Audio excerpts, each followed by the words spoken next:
In this video, we will discuss user modules and how to create them. User modules are reusable sections of code that can be used in any program. They enhance modular programming style and centralize code maintenance.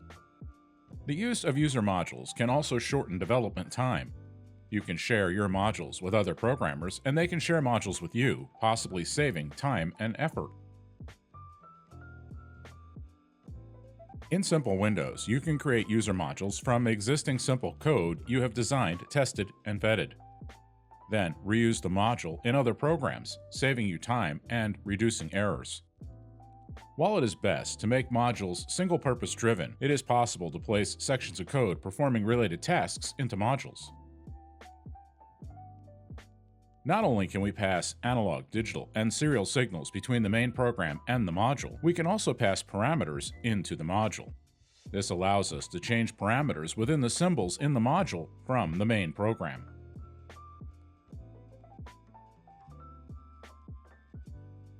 First, we will see how to create a user module. We already have a program open with some volume logic we want to turn into a module. We will need to open another instance of SIMPL Windows and start a new SIMPL module. Next, we will fill out the module header. Module hint will be a brief description of the module's function. Select the processors we want to support as well as the category we want to store our module under. On the Module Help tab, you can select a prepared PDF file to show as help. You will now see a folder in the program view called Define Arguments. Within that will be the argument definition symbol. Double-click to expand it into the detail view. This is where you will create the signal cues for the module. Switching back to the original program, we will use Ctrl-C to copy the volume folder. We will then switch back to the module program and use Ctrl-V paste into the logic folder. The volume folder should now appear in the logic folder of the module. From here, we will drag all the signals we need from the volume logic to the argument definition. We will use the square bracket tilde, capital letters unused, tilde square bracket to skip lines or add white space to the layout.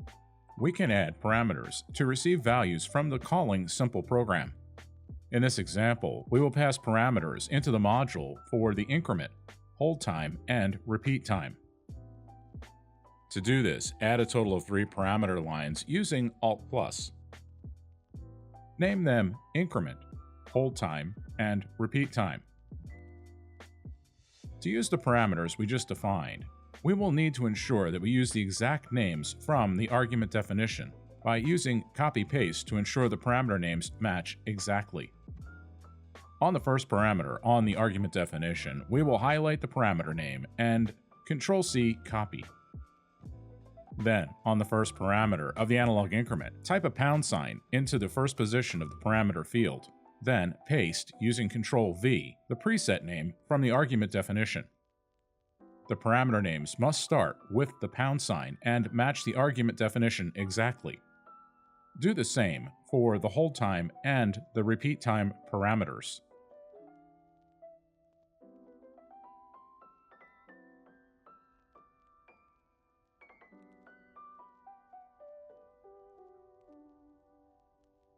Notice that the compile icon is grayed out. This is because we do not compile the module code standalone like this. We save the module code and/or create an archive. The module has a quick syntax check when we save it. When you use the module in a program, the module will get compiled with the program. Where we save the module matters. If we save the module to the original program's project folder where the SMW file exists, the module will only be available to programs in that folder. We refer to this as a project module in the symbol library.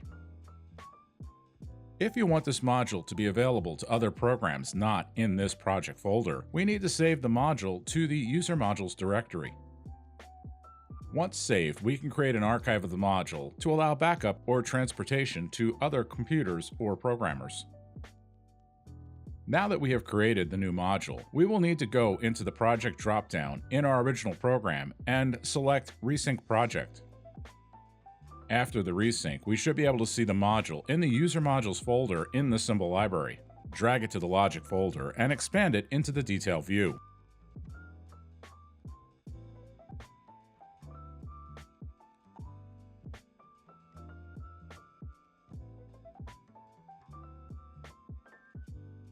This is what the module looks like.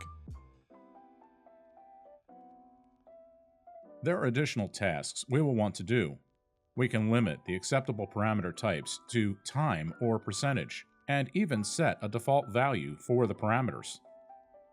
This additional information can be found in the SIMPL Windows F1 Help when you click on the argument definition symbol and press F1. This concludes this video on SIMPL User Modules in SIMPL Windows.